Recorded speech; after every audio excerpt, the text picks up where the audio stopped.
आंघोळीसाठी गेलेल्या मामा भाच्याचा पाण्यात बुडून दुर्दैवी मृत्यू झाल्याची घटना उघडकीस आली आहे। ही घटना बुधवार 21 मे रोजी सकाळी 8 वाजता भुसावळ येथील राहुल नगर भागातील तापी नदी पात्रात घडली।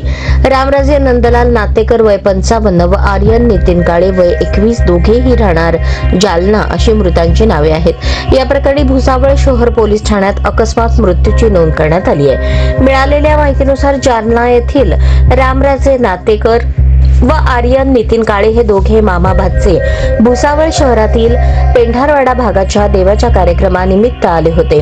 बुधवारी सकाळी 8 वाजता राहुल नगर भागातील तापी नदी पात्रात दोघे आंघोळीसाठी गेले। त्यांना पाण्याचा अंदाज न आल्याने दोघांचाही बुडून मृत्यू झाला। घटनेची माहिती मिळताच नागरिकांनी धाव घेत त्यांना भुसावळ ट्रॉमा सेंटर येथे दाखल केले। वैद्यकीय अधिकाऱ्यांनी तपासून दोघांनाही मृत घोषित केले। रामराजे नातेकर यांच्या पश्चात पत्नी 2 मुले असा परिवार आहे, तर आर्यन काळे याच्या पश्चात आई वडील भाऊ असा परिवार आहे। या प्रकरणी भुसावळ शहर पोलीस ठाण्यात अकस्मात मृत्यूची नोंद करण्यात आली आहे।